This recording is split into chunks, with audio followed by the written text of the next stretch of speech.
일반적으로 이 문제로 싸움이 나는 이유의 실상을 까놓자면 내가 사랑받는다는 믿음이 부족하기 때문에 나는 네 이성 친구가 불안한데 너는 내가 이걸로 서운해하는데도 내 말을 들어주지 않는다 입니다. 시원언니 안녕하세요. 시원하게 말해주는 시원언니입니다. 네, 오늘은 제가 생각하는 남사친, 여사친에 대한 이야기를 해보려고 합니다. 지극히 개인적인 저의 사견인 걸 감안하고 들어주세요. 우선 이 이야기로 시시비비가 끊임없이 붙는 이유는 친구의 정의를 무엇으로 두는가? 그리고 애인과 친구는 어떻게 다른가에 대한 기준이 명확하지 않기 때문이라고 생각합니다. 시원언니 우선 첫 번째, 친구에 대한 관점부터 정리를 해볼게요. 저는 친구가 그냥 1년에 한두 번씩 만나서 같이 밥 먹고 근황을 물어볼 수 있는 지인들, 이런 사회적인 네트워크까지 친구라는 말로 부를 수 있다고 생각하거든요. 그래서 저는 친구를 하는 것 자체는 가능하다고 생각해요. 우리 사회에 남초회사, 여초회사가 아닌 이상은 일을 하면서든 어떤 대외 활동을 하면서든 그냥 성별이 다른 친구, 이런 사람과의 교류는 어느 정도 불가피하다고 생각하고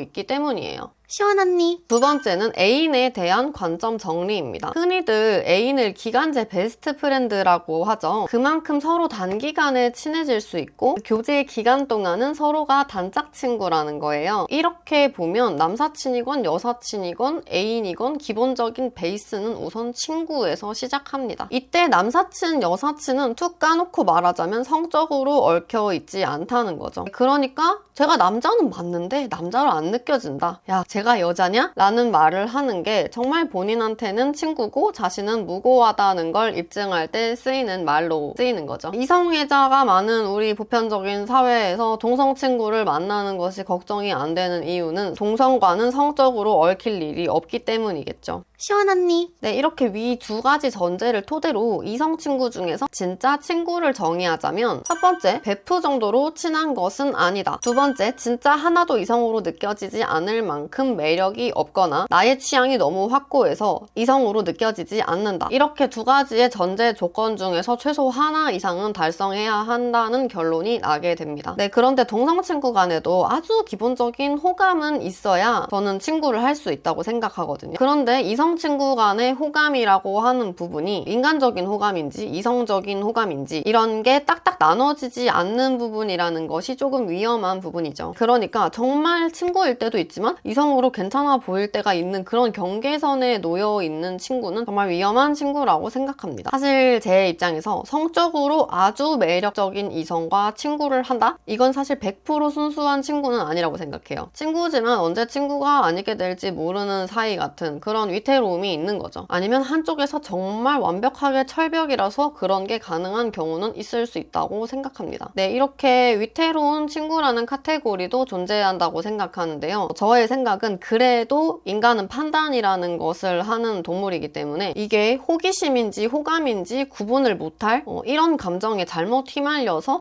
이 친구뿐만 아니라 이 친구와 공유하고 있는 나의 다른 인간관계까지 뒤틀릴 수 있다든지 어차피 상대는 나한테 마음이 없다는 걸 100% 잘 알고 있어서 마음을 접는다든지 또 끝까지 쟤랑 같이 갈 수 있는 사이가 아니라는 판단이 선다면 둘 다 절제력이 있는 인간이라는 전제하에 평생 친구 카테고리에 남겨놓는 것도 가능하다고 생각합니다. 우리는 사회생활을 하는 사람이니까 성별과 관계없이 다양한 사람과 엮이고 그들과 지인으로서 사회적 네트워크를 형성할 수 있죠. 어차피 다른 사람들 내 애인 머릿속에 들어가서 하나하나 감시를 할 수가 없는 노릇입니다. 시원언니 다만 확실하게 애인에게 문제를 삼을 수 있는 경우가 있다고 생각하는데요. 첫 번째, 성적으로 충분히 매력이 있는 이성과 두 번째, 베스트 프렌드만큼 친한 경우입니다. 남사친, 여사친이 기분 나쁜 것에 대한 기준은 사람마다도 너무 제각각이더라고요. 누구는 연락하는 것도 안 된다. 누구는 점심 먹는 것까진 괜찮다. 누구는 저녁 먹는 건 되는데 술은 안 된다. 누구는 술 먹는 건 되지만 셋 이상, 단 둘은 절대 안 된다. 이렇게 제 주변만 해도 굉장히 다양한 시각을 가지고 이어진 친구들이 있는데요. 지극히 개인적인 저의 의견을 말씀을 드리자면 일단 애인이 있을 때 이성을 단 둘이서 보는 상황은 정말 되도록이면 만들면 안 된다고 생각을 하고, 대신에 여사친이 한 명도 없는 이런 남자는 오히려 여자를 잘 모르고 연인 간에 갈등이 생겨도 이걸 물어볼 수 있는 여자 지인이 없기 때문에 여자 입장에서 기분 나쁠 만한 얘기를 하거나 센스가 없는 행동을 한다고 생각이 들 때가 종종 있었던 것 같아요. 굳이 여사친이 아니더라도 특히 자기보다 손 윗사람인 여자, 즉 누나 있는 남자 혹은 엄마와 허물 없이 얘기하는 남자, 네, 이런 남자들은 여자에 대한 이해도도 높고 선천적으로 공감 능력이 높지 않다고 해도 이렇게 누나와 엄마에게 갈굼을 당하면서 학습된 공감 능력으로 적어도 여자들과의 사소한 트러블은 일으키지 않는 것 같아요. 이성 친구를 애인 후보자로 보는 게 아니라면 연애 고민도 나눌 수 있는 적당한 여사친, 남사친은 건강한 인간관계에 도움이 된다고 생각합니다. 시원언니. 정말 이 문제는 사람마다 너무 다른 것 같아요. 누구는 이 문제에 대해 터치당하는 걸 일절 싫어하는 사람이 있고 또 단 한 명의 이성 친구도 용납하지 않는 친구도 있습니다. 세부적인 기준은 사람마다 다 다른 것이고 절대 정답이라는 게 존재할 수 없는 부분이에요.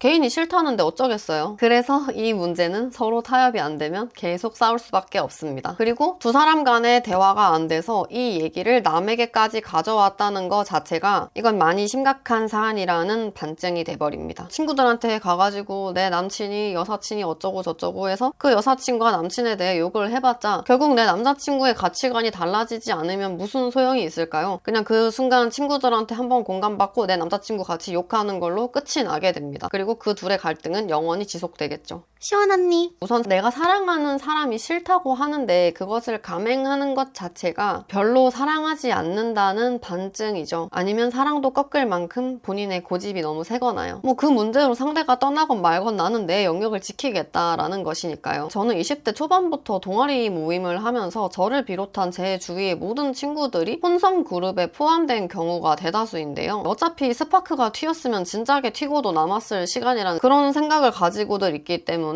제가 포함된 이 그룹에서 있는 장수 커플은 이 친구의 남사친과도 일면식이 꽤 오래된 사이여서 자기 여자친구가 이 남사친과 단둘이 술을 먹는다고 해도 쿨하게 보내주더라고요. 이걸 보면서 느끼는 생각은 결국에 내 애인에 대한 믿음, 우리 관계에 대한 확신만 있다면 연인 사이의 관계 농도에 따라서 또 내 애인과 이성 친구의 일면식에 따라서 뭘 하던 할 사람은 진작했다라는 마인드로 터치를 안 하는 것도 가능하다고 생각합니다. 일반적으로 이 문제로 싸움이 나는 이유의 실상을 까놓자면 내가 사랑받는다는 믿음이 부족하기 때문에 나는 네 이성 친구가 불안한데 너는 내가 이걸로 서운해하는데도 내 말을 들어주지 않는다 입니다. 표면적인 싸움의 주제는 남사친, 여사친일 수 있으나 까놓은 실상은 사랑에 대한 확신과 나에 대한 마음의 크기를 따지고 묻는 싸움인 거죠. 진짜 좋아하면 양보를 해줄 테니까요. 그러니까 결국에 이게 조율이 안 된다면 내가 더 사랑해서 감내를 하던지 아니면 헤어지는 것 말고는 답이 없습니다. 당신이 그 문제 때문에 헤어지지 않는 이상 상대는 앞으로도 조율해주지 않을 거고요. 시원언니. 네, 오늘의 이야기는 여기까지입니다. 저의 생각을 한마디로 정리하자면 친구가 있긴 있으나 연애하면 각자 거리를 두는 것이 어느 정도 예의이고 위장 남사친, 여사친도 분명히 존재한다. 이것이 저의 의견입니다. 시청해주셔서 감사합니다. 구독과 좋아요는 큰 힘이 됩니다. 이상 시원언니였습니다. 안녕.